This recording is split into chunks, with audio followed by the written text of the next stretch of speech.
지난 주일에 말씀을 드린 대로 신앙인의 위기, 성도의 위기, 그 성도가 몸담고 있는 교회의 위기는 재정 부족이나 외부적인 요인인 독재 정권 권력이나 반대자들의 핍박이나 코로나19 같은 무서운 전염병이 아니라고 말씀을 드렸습니다.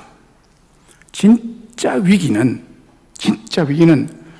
성도들이, 여러분들이 하나님의 말씀을 업신 여기는 데 있고, 하나님 말씀에 무관심한 데 있고, 말씀을 멀리하고 혹은 말씀을 아주 가볍게 여기는 신앙 자세와 태도입니다. 이게 굉장히 위험한 일이에요. 다시 말하면 교회의 세속화인데, 주 예수님을 믿는 성도들과 그 모임인 교회가 성경 말씀을 따르지 않고 순종하지 않고 세상의 사람, 세상 사상에, 세상의 논리에 물이 들고 세상의 권력자들의 말을 따르고 순종하는 세속화입니다. 자, 이것이 위험한 일이에요. 그런 의미에서 오늘 우리들은 문자 그대로 신앙인의 위기, 교회의 위기를 만난 시대를 살아가고 있습니다. 그런 시대에 지금 우리가 사는 시대가 이거를 잘 간파해야 됩니다. 오늘 현대 교회와 교인들의 신앙 태도를 보면은 하나님의 말씀인 성경의 권위를 부정하는 태도와 그 능력을 경시하는 위험한 신앙 태도를 가지고 있어요.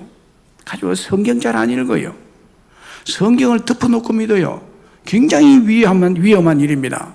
성경은 펼쳐놓고 믿어야 됩니다.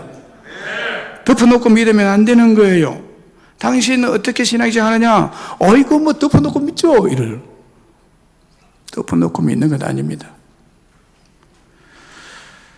이래서 성경을 덮어놓고 읽지도 않고 주일날 교회 갈 때 먼지 털털 털고 와서 또 위에다 올려놓고 일주일 내내 먼지가 소복히 앉아가지고 주일날 올 때 먼지 털고 오고, 정말 위험한 거예요. 사실 엄밀히 말씀드리면 교회나 교인이 하나님의 말씀인 성경의 권위와 그 능력을 경시하고 부인하고 그 말씀을 듣지 않는다면 교회가 아니죠. 교회가 아니고 신앙인이 아니고 교인이 아닙니다. 교인이 하나님의 말씀인 성경의 능력과 권위를 저버린다면 그 자체로서 심각한 타락입니다. 그리고 그 타락으로 인한 하나님의 심판을 자초하는 일이 일어나게 되는 것입니다. 마태복음 17장에 예수님께서 베드로와 야고보와 그의 형제 요한을 데리고 따로 높은 산에 올라가신 적이 있습니다. 그때 예수님께서 갑자기 높은 산에 도착하자마자 변형이 됐었어요. 예수님이 갑자기 변형이 되시면서 그의 얼굴에서 해 같은 강한 광채가 빛을 발하기 시작했습니다. 그리고 옷이 빛같이 휘어졌습니다. 갑자기 입은 옷이 하얗게 바뀌고 예수님의 얼굴이 변형이 돼서 태양빛보다 더 밝은 빛이 나게 되고, 그때에 모세와 엘리야와 예수님과 더불어 말씀하는 말씀이 이 제자들이 듣는 가운데, 보는 가운데 들렸습니다. 이 영광스럽고 신비한 광경을 본 베드로가 예수님에게 이렇게 말했습니다. 주여, 이 예수님의 광경을 보니까 이거 바로 천국입니다. 너무나 신비롭고 영광스러운 광경, 여기에서 이 광경을 보고 계속 머물고 싶습니다. 그래서 우리가 여기에 있는 것이 좋사오니 만일 주께서 원하시면 내가 여기에 초막 셋을 짓겠습니다. 초막 셋을 짓는데 한 초막은 주님을 위해서, 하나는 모세를 위해서, 하나는 엘리야를 위해서 초막을 지어서 우리는 초막이 없어도 괜찮습니다. 이 영광스러운 광경을 보고 여기에서 살고 싶습니다 라고 요청을 했습니다. 이 말을 할 때에 호련히 빛난 구름이 그들을 덮었습니다. 빛난 구름이 덮으면서 구름 속에서 소리가 들렸습니다. 그 소리가 무슨 소리였느냐? 이는 내 사랑하는 아들이요 내 기뻐하는 자니 너희는 그의 말을 들으라. 너희는 그의 말을 들으라. 하나님 아버지의 음성이 들렸습니다. 예수님의 말씀을 들으라고, 예수님이 하시는 말씀을 잘 들으라고 말씀하셨습니다. 이 말씀대로 제자들은 3년 동안 예수님 말씀을 듣고 변화된 사람들이었습니다. 그래서 부활하신 주님께서 지상의 모든 교회를 대표해서 소아시아 7교회를 방문하시고 그 교회들을 보고 말씀하시고 그 중에 특별히 강조하신 말씀이 오늘 우리들이 읽은 이 말씀입니다. 지난주에 이어서 오늘 두 번째 시간으로 말씀에 대해서 말씀을 드리려고 합니다. 각 교회마다 우리 주님께서 말씀하신 것이 다 다른데 오늘 이 말씀만큼은 똑같이 마지막에 붙였습니다. 그 말씀이 기 있는 자는 성령이 교회들에게 하시는 말씀을 들을지어다. 기 있는 자는 성령이 교회들에게 하시는 말씀을 들을지어다 라고 했습니다. 그런데 왜 각 교회에게 하시는 하나님의 말씀을 이렇게 들으라고 하셨을까요? 그 이유는 첫째로 하나님의 말씀만이 교회다운 교회로 변화시킬 수 있기 때문입니다. 하나님 말씀만이 교회를 교회되게 만들기 때문에 교회들아 말씀을 들으라고 하는 거예요. 교회들아 말씀을 들으라. 성령이 교회들에게 하시는 말씀이라고 했습니다. 7교회들을 강조하고 있고 그 교회들이 하나님의 말씀, 복음의 말씀, 진리의 말씀을 들으라고 했습니다. 들어야 됩니다. 왜냐하면 하나님의 말씀만이 교회를 교회되게 하고 교회를 교회다운 교회로 변화시키시고 유지시키시고 부흥 성장시킬 수 있기 때문에 교회들에게 하시는 말씀을 교회들이 잘 들으라고 말씀하고 있습니다. 그리고 교회들이란 바로 주 예수님을 믿는 우리들을 뜻하는 거죠. 우리들을 뜻하는 거예요. 그래서 우리가 교회이고 교회가 우리들입니다. 그래서 교회들아 들으라는 것은 너희들이 들으라는 거예요. 교회 성도들이 들으라. 누가 말하는 것? 성령이 말하는 말씀을 들으라는 것입니다. 그럼 성령이 어떻게 말을 하느냐? 성령이 어떻게 교회들에게 말씀하시느냐?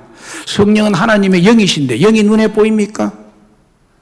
성령님을 대신해서 설교자로 사역하는 사자의 7교회에 편지를 보낸 그 사자의 말을 들으라는 거예요.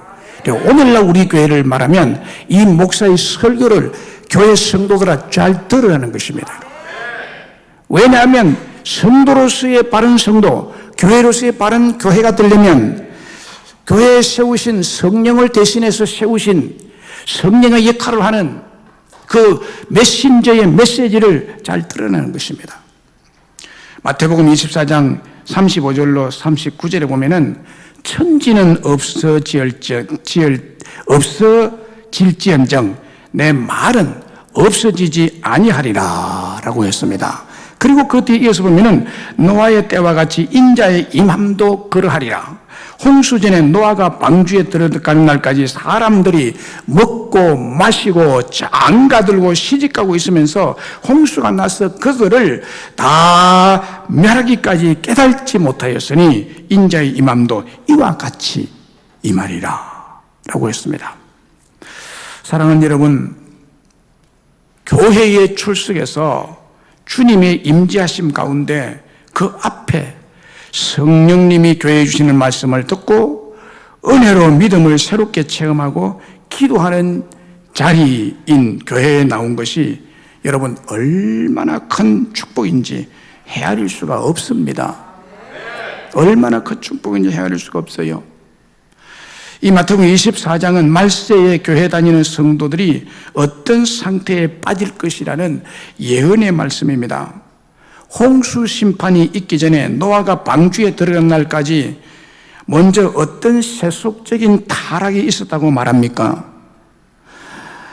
노아 홍수 때 세속적인 타락한 세상이었죠. 온 세상에 죄가 간영했고 죄가 충만했고 죄로 말미암아 사람이 살 수 없을 정도로 그런 상태가 되니까 하나님이 아예 심판한 것입니다. 그때 타락한 가장 결정적인 타락의 징조 심판을 불러들인 것은 하나님의 말씀을 멀리했다는 거예요. 하나님의 말씀을 듣지 않았다는 겁니다. 그리고 말씀을 들어도 벌로 들었기 때문에, 무관심하게 들었기 때문에 깨닫지 못하는 세속적인 타락의 상태가 먼저 왔다는 것입니다. 그때 사람들이 먹고 마시고 장가들고 시집가는 일들을 했다고 언급하고 있습니다. 자, 여러분, 사람들이 먹고 마시고 장가들고 시집가는 일, 이게 뭘까요? 이게 타락일까요? 이 자체가? 이 자체를 타락이라고 말하면 안 되죠. 이것이 나쁜 죄입니까? 시집가고 장가가고 먹고 마시는 것이 나쁜 죄입니까? 죄가 아닙니다. 그럼 이게 무슨 뜻입니까? 먹고 마시고 장가들고 시집가는 것은 하나님께서 친히 만드신 제도예요. 사람은 먹고 살도록 하나님이 지었어요. 안 먹으면 되겠어요? 안 마시면 되겠어요? 장가 안 가면 되겠어요? 시집 안 가면 되겠어요? 하나님이 장가 시집 가서 가족과 가정을 이루라고 정하신 제도입니다. 그런데 이것을 죄라고 지적하고 있어요. 이것은 심각한 타락이라고 지적하고 있습니다. 왜 그럴까요? 그게 왜 그럴까요? 이것은요, 먹고 마시고 장가들고 시집 가는 것을 하나님의 고유의 목적을 위한 것이 아니라 이게 목적이 왜곡되어서 쾌락을 위해서 그렇게 한다는 거예요. 쾌락을 위해서 먹고, 쾌락을 위해서 마시고, 쾌락을 위해서 장가가고, 쾌락을 위해서 시집 간다는 거예요. 이게 얼마나 타락했으면 하나님이 정하신 거룩하고 신성한 이런 제도를 사람이 왜곡시켜서 사람의 욕정을 채우기 위한, 쾌락을 채우기 위한 것으로 사용했기 때문에 그 일로 말미암아 하나님의 말씀을 들어도 깨달지 못했다라고 말합니다. 사람이 쾌락에 빠지면요, 타락하게 되고, 타락하게 되면 말씀이 들리지 않아요. 말씀이 안 들리면 깨우침이 없고 사람 정신 상태에 깨우침이 없습니다. 발전이 없게 됩니다. 들어도 깨우치지 못하게 되는 무감각, 무관심, 업신여김에 빠지게 됩니다. 하나님의 말씀을 전해도요, 그걸 업신여겨요. 타락한 세상은 그래요. 교회가 세속화되면 설교를 안 듣습니다. 설교는 그냥 공연불에 지납니다. 그래서 교인들이 움직이질 않아요. 뭐 말씀은 말씀이고 나는 나야. 타락한 교회, 세속화된 교회의 특징이에요, 여러분.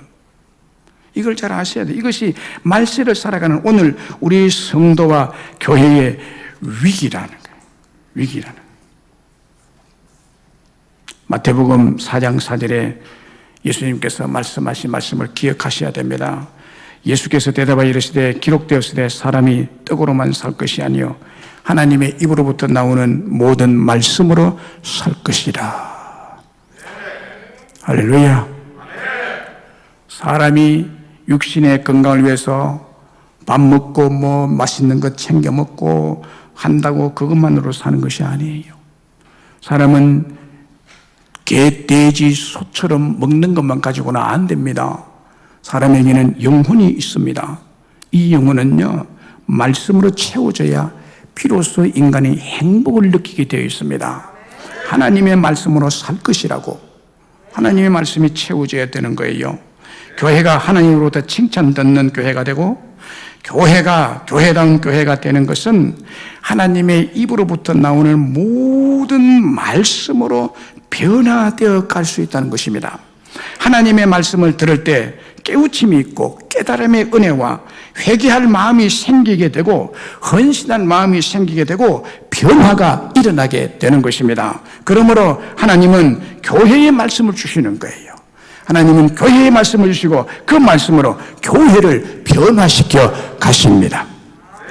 사도행전 2장에 보면 성령 충만이 임한 초대교회 120여 명이 모인 곳에 성령님께서 말씀하게 하심을 따라 방언을 말했는데, 성령님이 주신 언어 곧 방언을 말했는데 천하 각국으로부터 모인 유대인 디아스포라,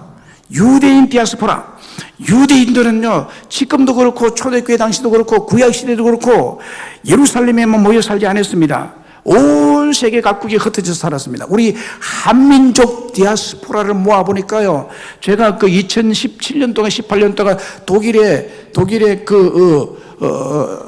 횃불재단에서 개최한 한국 디아스포라 집회가 있었어요. 그게 참석하게 됐습니다. 우연히 참석하게 됐는데, 그게 보니까요, 소련, 동구권, 우리가 상상하지도 못하는 곳에 한민족과 그 2세, 3세들이 한국말도 모르는 한국인들이 수백 명이 모여서 집회를 했습니다. 한국말 모르더라고. 앞에 나와서 특송을 하고, 우크라이나 지방에 사는 사람들, 소련에, 러시아에 사는 사람들, 이렇게, 영국에 사는 사람들, 저 어디 유고슬라비아에 사는 사람들, 네덜란드에 사는 사람 쫙 모이고 1세, 2세, 3세들이 다 와서 집회에 참석했는데, 이 디아스포라는 2세대, 3세대 내려가면요, 자기 본국의 언어를 다 잊어버려요. 그런데 여기에 오순절날, 성경에 기록된 오순절날 유대인 디아스포라 2세대, 3세대들 모국어를 모르는 사람들이 와서 모였는데, 수천 명이 모였는데, 거기에서 사도들이 방언으로 말하는데, 이 사람들이 자기가 지금 살고 있는 그 언어로 동시통역이 돼서 명확하게 알아들을 수 있게 됐다는 거예요. 놀라운 일이 벌어졌습니다. 너무나 이 사실을 이상하게 생각했습니다. 그래서 이 어찌된 일이냐, 사도행전 2장의 기록을 보면 이 어찌된 일이냐라고 당황하면서, 어떤 사람들은 조롱하면서 사도들이 새 술에 취해서 이상한 소리를 지금 하고 있다라고 말했고요.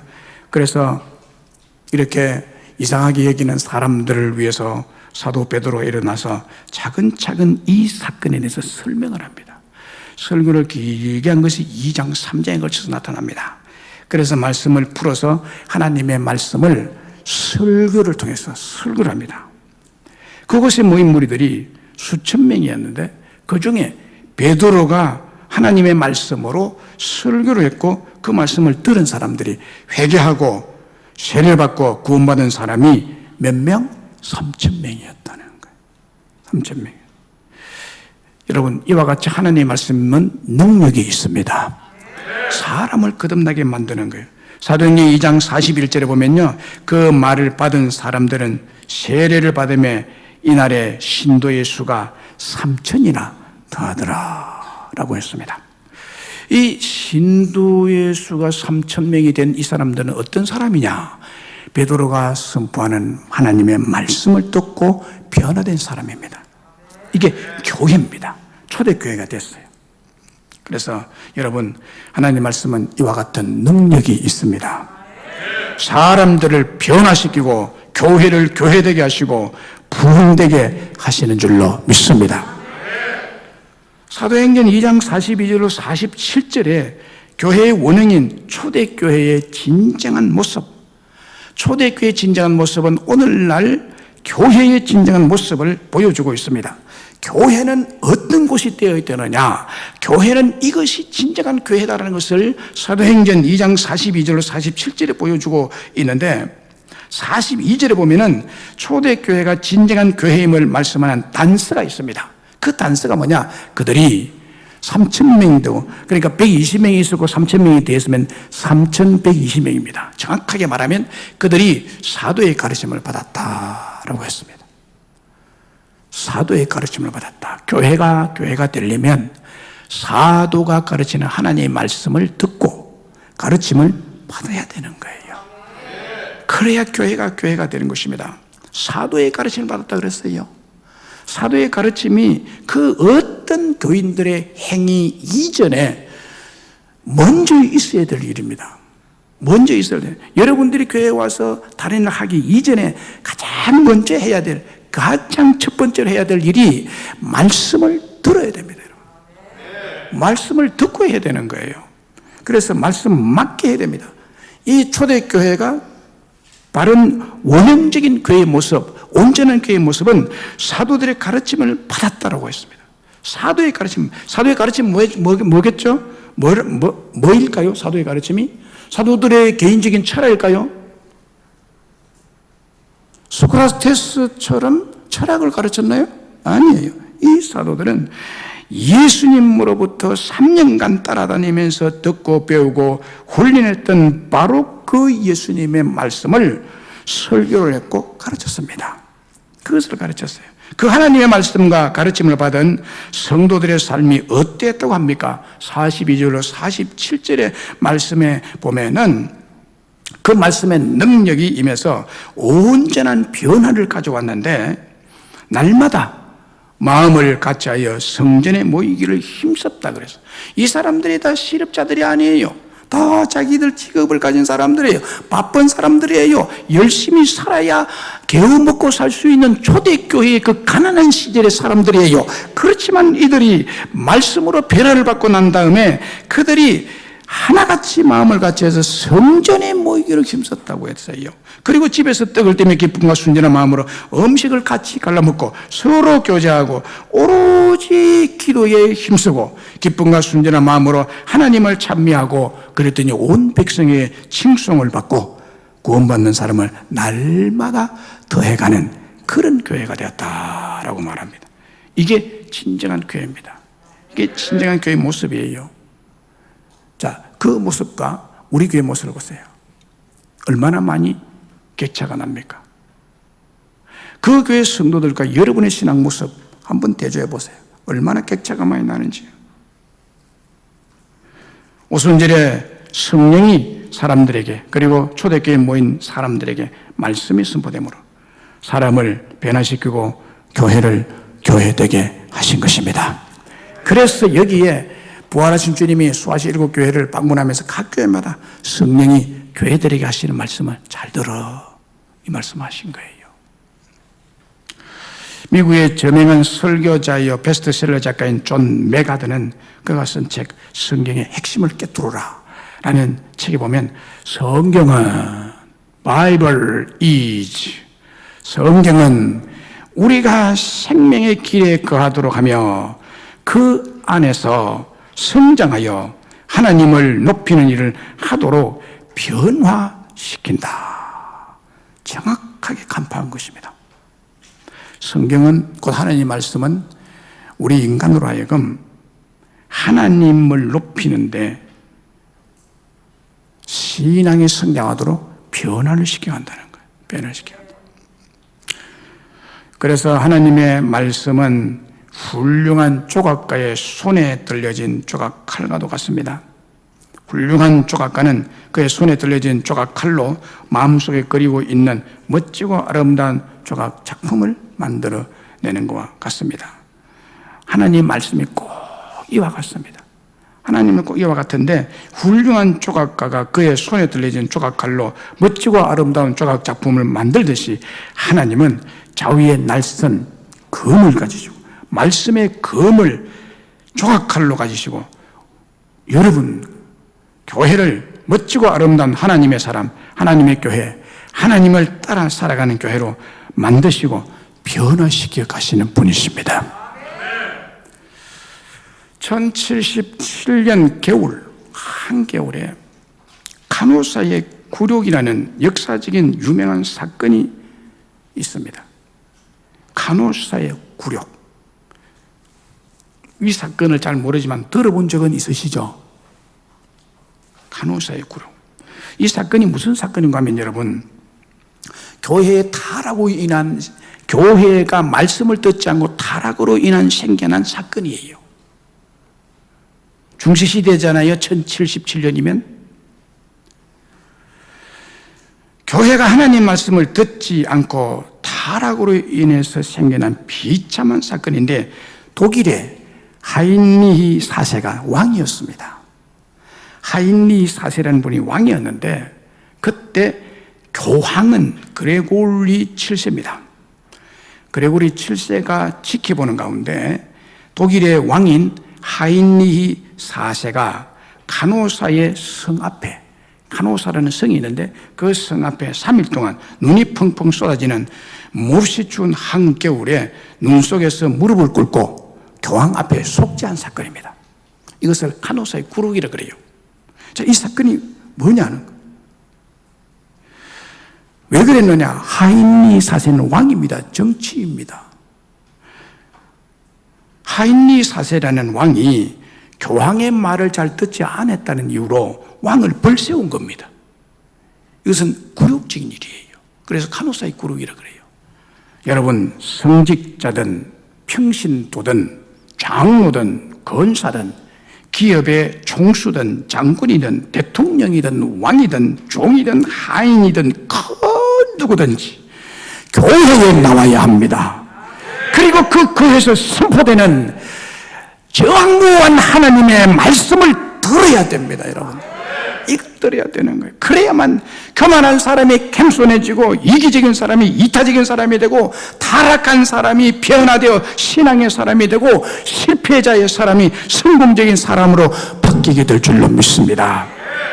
종교개혁가들은 종교개혁 이후에 참된 교회, 교회다운 교회의 표지, 그 증거를 3가지로 제시했습니다. 이것이 있어야 참된 교회다. 첫 번째는 하나님의 말씀의 선포, 복음의 선포, 진리의 선포, 성령에서 말씀하시는 바 그대로 하나님 말씀을 선포할 때 참된 교회다. 두 번째는 성례인 세례식과 성찬식을 올바로 시행하는 교회. 세 번째는 권징이 있는 교회, 벌이 있는 교회라는 거예요. 벌. 교회에서 주는 벌이 성실하게 시행되어야 참된 교회라는 거예요. 이 3가지는 모두가 하나님의 말씀을 잘 들을 때 가능한 거죠. 가능한 거죠. 올바른 성찬식도 성령 말씀 맹심되어 있습니다. 그 말씀대로 행해야 한다는 것입니다. 그리고 건증도 하나님의 말씀을 듣지 않고 불순종하여 어긴 사람에게 내려지는 신앙적이고 영적인 심판의 벌이죠. 벌을 내리는 거예요. 그런데 오늘날 벌이 있습니까? 벌을 내리기 이전에 목사가 설교하는 말 중에 귀에 거슬리면 금방 교회 나가버린대요. 벌이 어디 있어요, 벌이. 그러니까 이 한국 교회가 얼마나 지금 세속화 되어 있는지 몰라요. 여기에 벌 받고 여기 교회에 나올 사람이 있나요? 물어봅시다 한번.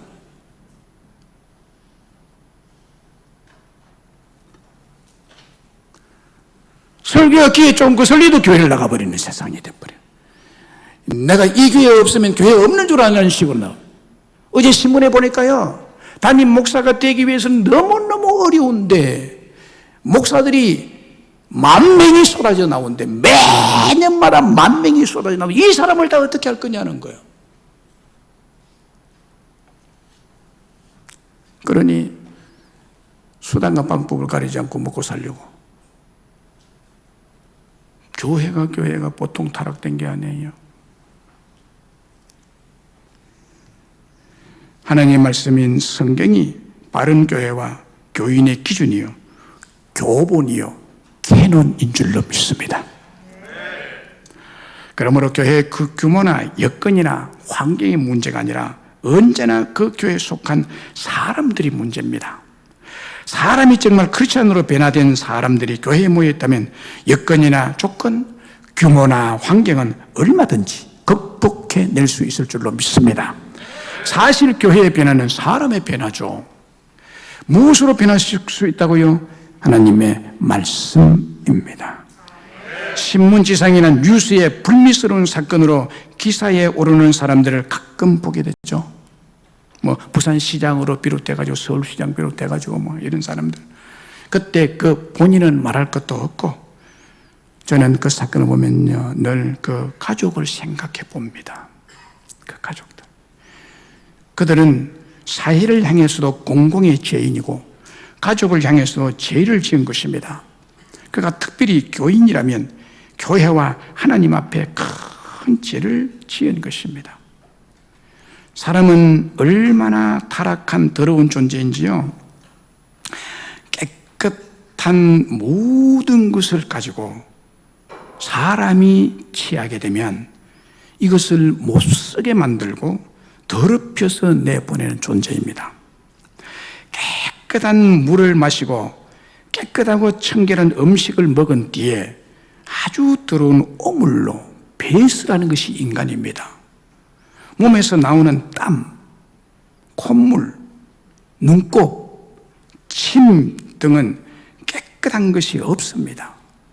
또 깨끗한 옷을 사서 입으면 반드시 누더기가 되어서 버리게 됩니다. 사람의 손에 들어가서 사람을 거쳐서 나온 것 중에 청결하고 깨끗하게 되어 나오는 것이 어디 있습니까? 모든 것이 더럽게 되고 오물이 되어 나옵니다.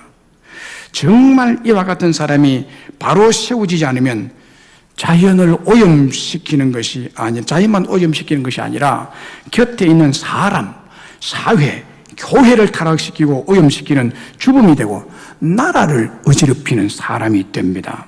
사람이 바로 서지 않으면 걸어다니는 병기요, 걸어다니는 쓰레기장이요, 걸어다니는 위험한 무기요, 걸어다니는 폭탄입니다. 이런 의미에서 사람이 변화되지 못한다면 쓰레기보다도 못한 비극적인 인생이 되고 말 것입니다. 그런데 전적으로 타락한 인간을 바로 세울 수 있고 변화시킬 수 있는 오직 한 가지 길은 교회에서 선포되는 하나님의 말씀을 듣는 길밖에 없습니다.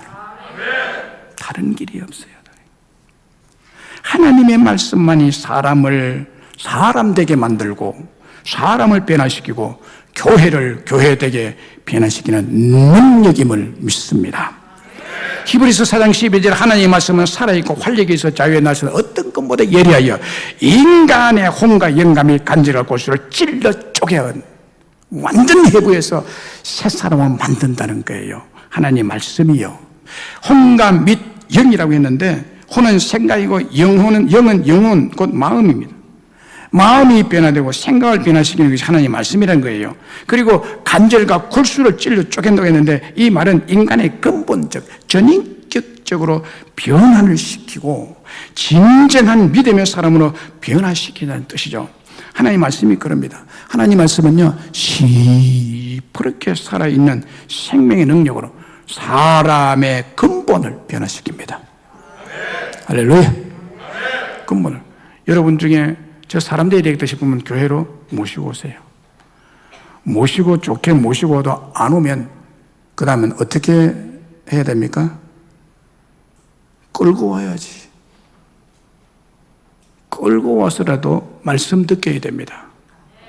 말씀이 변화시킵니다, 여러분. 평양신학교 제1회 졸업생인 이기풍은 평양에서 유명한 깡패였습니다. 그는 주로 평양 장터에서 깡패 두목을 했는데 장에 오는 사람들 막 두들 패가지고 물건을 빼앗고 이런 깡패였습니다. 하루는 미국 선교사였던 마펫 선교사가 복음을 시장 바닥에서 전하는데 돌을 집어가지고 때렸는데 턱뼈에 맞아 턱뼈가 부러져 내려앉았습니다. 이기풍은요, 자기보다 좀 이상한 사람, 뭔가 신기한 사람 있으면요, 돌팔매질을 그렇게 잘했대요.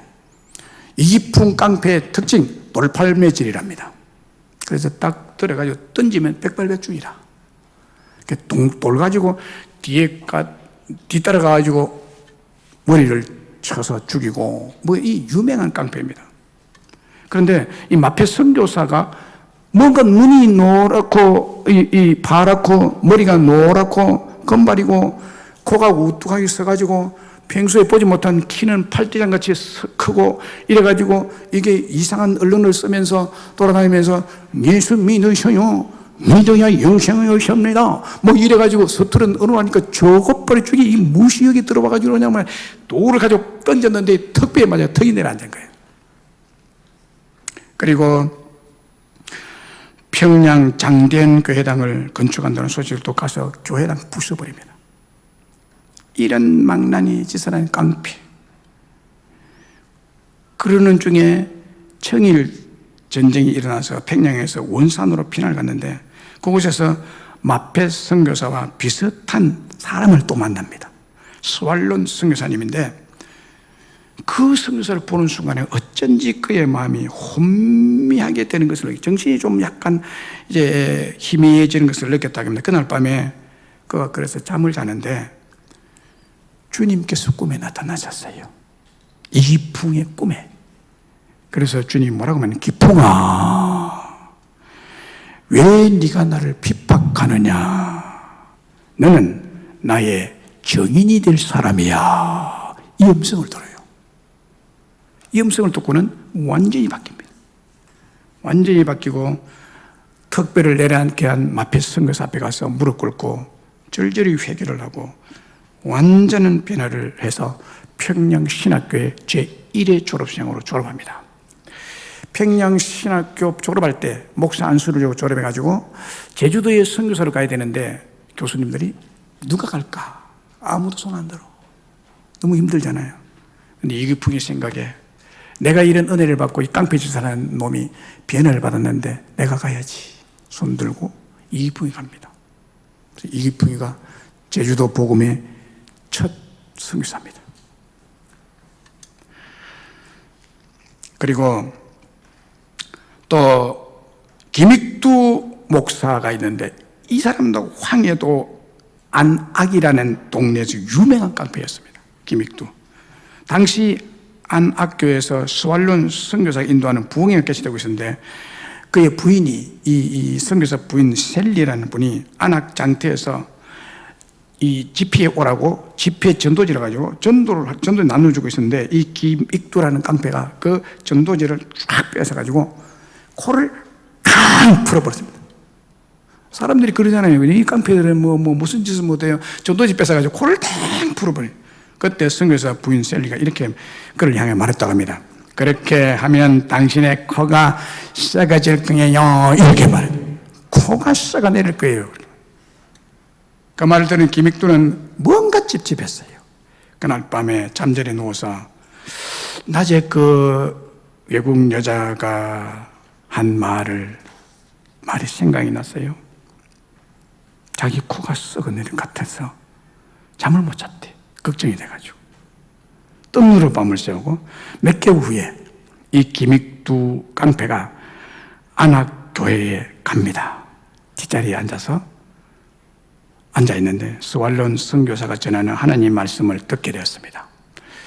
그날 그는 하나님의 은혜로 설교 말씀을 듣고 회개를 합니다. 말씀 듣고 회개를 해요. 그리고 교인이 되고 그로부터 10개월 동안 그 자신이 결단을 내립니다. 내가 10개월 동안 은행을 삼가고 이제부터 술을 끊고 성경을 읽어야 되겠다. 이런 결단을 합니다. 10개월 동안. 이 깡패 김익두가 교회에서 선포되는 설교를 듣고 완전히 변화돼서 그가 평양신학교 갑니다. 이 사람도. 그래서 평양신학교 3회 졸업해서 목사가 되어서 하나님 말씀을 전하는 주의 종이 되죠. 뭔 얘기입니까? 깡패도 예수님의 말씀을 들을 때, 하나님 말씀을 들을 때 바뀌더라 이 말이에요. 이랜드 그룹 회장인 박성수 장로님 간증을 들어보면 그의 어머니가 권사님이시고 아버지가 장로님이시다고 합니다. 그러니까 어릴 때부터 교회 신앙 울타리 안에서 자랐다고 하는데 그분은 결혼해서 35살이 되기까지 하나님 말씀을 바로 듣지 못하고 복음을 바로 깨닫지 못했다고 합니다.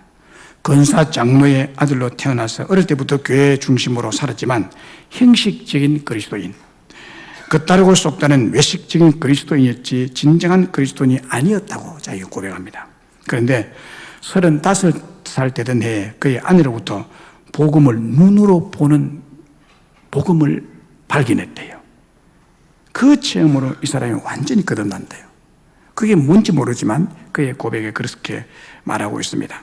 그 후에 그는 300만 원으로 헌옷 가게를 열었는데 하나님의 말씀대로 하겠다. 하나님 말씀대로 장사하고 그렇게 내가 살겠다. 이렇게 작정하고 시작했는데 실제 말로 대박이 터져버렸습니다. 헌옷 가게를 했는데요. 그 길로 오늘에 이르게 된 사람이 박성수 이랜드 회장입니다. 그래서 이랜드 매장을 내는 데는 꼭 주의를 지키기로 서약하고 이랜드 매장을 내준다 그래요. 그는 성경대로 장사하고 기업한다. 그래서 정직하게 장사하고 세금도 정직하게 납부하는 말씀대로의 삶을 살아가는 사람 중에 한 사람입니다. 그는 이렇게 말합니다. 공무원들이 가장 무서워하는 사람은 정직한 사람이다. 공무원들이 와서 어깨에 힘주면서 고압적인 자세로 나가다가도 정직한 사람 앞에서는 꼼짝 못한다라는 말을 자주 합니다. 사랑하는 여러분, 하나님 말씀은 살아있습니다. 하나님 말씀은 활력이 있습니다. 하나님 말씀은 좌우의 날씨는 어떤 것보다 예리해서 사람의 전신을 해부해서 변화시키는 능력이 있습니다. 완전한 하나님의 사람, 믿음의 사람으로, 정직한 사람으로 변화시켜 가는 줄로 믿습니다. 영국의 엘리자베스 여왕으로부터 찬사를 받은 저명한 작가 프랭크 보헤미 쓴 역사를 변화시킨 말씀이라는 책에 누구를 소개하는가 하면 러시아의 대문호 톨스토이 이야기를 소개합니다. 톨스토이가 쓴 책이 아니고 영국의 문호 작가인 프랭클 보헤미 톨스토이의 변화된 이기를 그 책에 기록하고 있습니다. 역사를 변화시킨 말씀에 보면 그게 톨스토이 일생에 대해서 말하는데 톨스토이가 9살 때 부모를 잃었대요. 그리고 친척들의 보살핌 속에 자랐는데 그게 12살 되던 어느 일요일에 친구 하나 찾아와서 톨스토이와 함께 지내게 되는데 그 친구 하는 말이 하나님이란 분은 존재하지 않아. 하나님은 없어. 지금까지 우리가 배운 것은 다 사람이 만들어낸 말이야. 하나님 안 계셔. 라는 말을 했는데 그 친구의 말을 마음에 담고 받아들여서 하나님을 잃어버리게 됩니다. 그 후에 톨스토이는 세상 따라 세속에 물들게 되고 타락하게 되는데 20대의 나이가 되었을 때 그는 방탕한 생활로 아주 깊숙이 빠져듭니다. 당시의 상황을 톨스토이는 이렇게 고백합니다. 나는 이때를 생각할 때마다 끔찍한 공포와 해모감을 느끼지 않을 수가 없다. 나는 전쟁 중에 사람을 죽였고 다른 사람에게 결투를 정하여 그들을 죽이려 하기도 했다. 모은 돈을 카드놀이에 탕진하기도 했고 소작인들을 가혹하게 대하기도 했었다. 여자들과 함께 방탕한 짓도 했고 사람들을 속이기도 했다.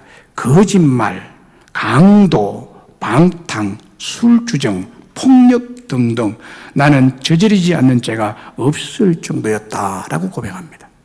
그 책에 기록해놨어요.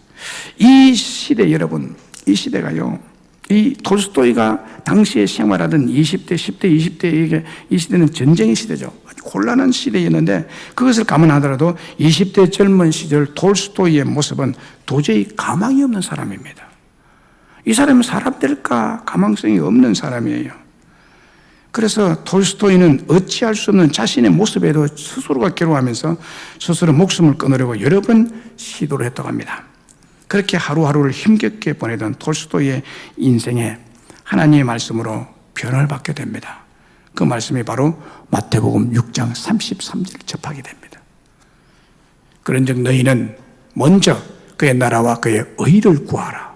그리하면 이 모든 것을 너희에게 더하시리라. 할렐루야, 할렐루야.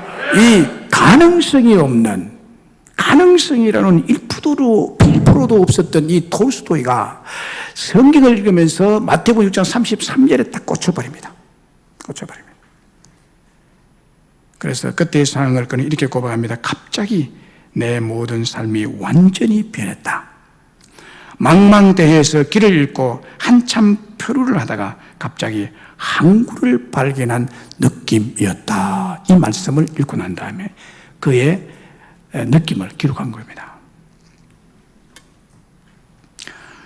여러분, 하나님 말씀을 읽고 말씀을 들으며 그는 이 이후로 많은 맹작품을 쓰게 되죠. 사람은 무엇으로 사는가, 안나 카레니나, 전쟁과 평화, 부활 등과 같은 세계적 명화를 쏟아놓으면서 그의 삶은 하나님의 은혜로 충만하게 됩니다. 그래서 도저히 사람 노릇 할 수 없을 것 같았던 톨스토이가 하나님의 말씀으로 변화되는 거예요. 이렇게 완전히 변화되고 완전한 믿음으로 하나님 따라 사는 귀하고 빛나는 삶으로 변화됐던 것입니다. 뭐가요? 말씀이 강도요, 폭행자요, 방탕자였던 톨스토이를 세상이 아니라 말씀을 따라, 믿음 따라, 하나님 따라 사랑하는 사람으로 변화시켜서 위대한 작가로 세우신 줄로 믿습니다. 그렇습니다. 하나님 말씀이 여러분, 우리를 믿음 따라 살게 하고, 말씀 따라 살게 하고, 하나님 따라, 사랑 따라 살아가는 사람으로 변화시키는 줄로 믿습니다. 영국의 수상을 3번이나 지낸 스탠리 볼드비는 성경은 강한 능력을 지녔다. 성경은 강력한 능력을 지녔다. 성경은 우리에게 신비하게 작용하여 개개인의 영혼을 울려서 새로운 삶, 새로운 믿음으로 인도한다라고 말을 했습니다. 독일의 저명한 신학자 본헤프는 그가 쓴 윤리라는 책에서 하나님의 말씀은 죽은 자를 살리고 역사를 변화시킨다라고 말씀을 했습니다. 이런 말씀의 은혜와 축복을 위해서 하나님은 우리에게 어떻게 하라고 하시나요? 말씀을 묵상하라 하십니다. 오늘 본문 22절에 귀 있는 자는 성령의 교회에 들어가시는 말씀을 들을지어다. 이게 들을지어다는 듣다는 말은 아쿠오라는 헬라 원어인데 듣다, 경청하다, 주의하다, 들어서 깨달다, 복종하다는 뜻을 가지는데 이 말을 종합해 보면요, 넓은 뜻으로서 하나님의 말씀을 깊이 있게 주의 깊게 생각하고 묵상한다는 뜻이에요. 하나님 말씀을 들을지어다, 이 말씀 들으라는 말씀 속에 하나님 말씀을 묵상해서 주의 깊게 생각하는 말씀의 뜻이에요. 자, 시편 1편 1절 2절에 복 있는 사람은 오직 여호와의 율법을 즐거워하여 그 율법을 주야로 묵상하는 자로다. 누가 복 있는 사람이라고요? 하나님 말씀을 주의 깊게 듣는 사람이에요. 그것을 깊이 생각하는 사람이 복된 사람이 된다는 거예요. 혹 여러분 중에 복이 없다고 생각하는 사람이 있습니까? 참 내 팔자는 어떻게 이렇게 복이 없을까라고 한탄하는 분이 있어요. 말씀을 묵상하세요. 하나님 말씀을 들으세요. 하나님 말씀을 업신여기지 마시고, 하나님 말씀에 무관심하지 마시고, 성경을 덮어놓지 마시고 하나님 말씀으로 돌아오세요. 그리고 하나님 말씀을 주의 깊게 들으세요. 그리고 묵상하세요. 이 사람이 복을 받는데요. 할렐루야. 신명기 28장 1절로 7절에 보면요, 네가 네 하나님의 말씀을 삼가 듣고 내가 네가 오늘 명하는 그의 모든 명령을 지켜 행하면 하나님이 너를 세계 모든 민족에 뛰어나게 할 것이요, 네 하나님 여호와의 말씀을 청종해서 잘 듣고 묵상하면 이 모든 복이 너에게 임할 것이요, 들어가도 복을 받고 나가도 복을 받고 들에서도 복을 받고 네 자녀와 네 토지의 소산이 복을 받고 네가 기르는 짐승 새끼들이 복을 받고 네 강주나 떡방죽 그릇이 복을 받고, 그래서 나가도 들어가도 복을 받고 너를 해치기 위해서 들어온 대적 적군들이 네 앞에서 패하게 될 것인데 도망갈 때는 7길로 혼비백산에서 도망가도록 만들 것이다 라고 했습니다. 상대가 없도록 만들어주겠다는 거예요. 성공자로 만들어주겠다는 거예요. 복 있는 사람으로 만들어주겠다는 거예요. 누가 복 있는 사람이 되느냐? 여호와의 말씀을 듣고 묵상하는 자가 이런 복을 받을 것이다 말씀을 했습니다. 하나님의 말씀만이 교회다운 교회로 변화시키고 성도를 성도다운 성도로 변화시킨다고 말씀드렸습니다. 하나님의 말씀이 초대교회를 진정한 교회 되게 했습니다.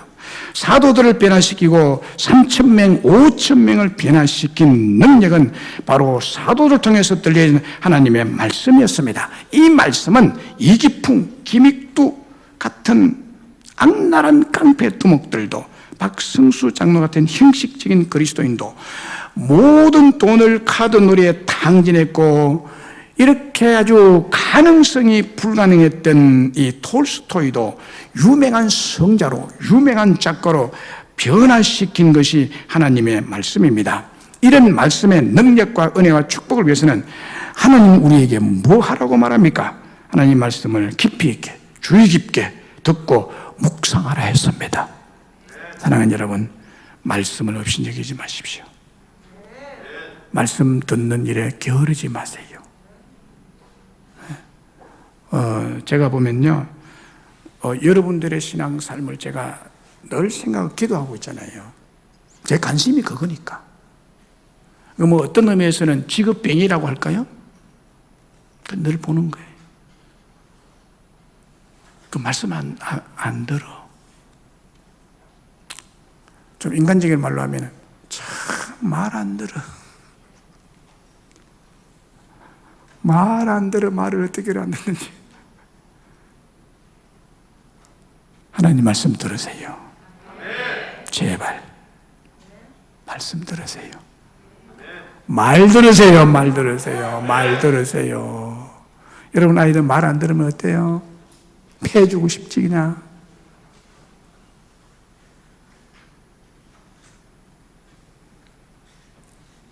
오늘날 위기가 교회의 세속과 하나님의 말씀, 성경 말씀을 업신여기고 객시 여기고 순종하지 않고 멀리하고 버렸던 애굽의 바로왕과 같은 이스라엘의 초대왕 사울 같은 12제자 중에 가룟 유다와 아나니와 사피라 같은 부부가 있는 것이 세속화예요. 오늘 현대교회 교인들의 신앙 태도를 보면요, 하나님의 말씀의 권위를, 능력을 부정하는 태도, 불신하는 태도, 불순종하고, 불순종하고, 말씀을 업신여기고 갱시 여기고 듣지 않고 버리는 위험한 신앙의 태도를 가지고 있기 때문에 교회도 동시에 위기에 처해 있습니다. 여러분, 이 시대 하나님 말씀에 집중하세요. 말씀에 집중하세요. 그러면 살 길이 생깁니다. 말씀에 집중하세요. 그러면 없던 지혜가 생깁니다. 말씀에 집중하세요. 아이들이 바뀝니다. 아이들이 바뀌면 말씀이 바꿔요. 사람이 바꿀 수 없습니다.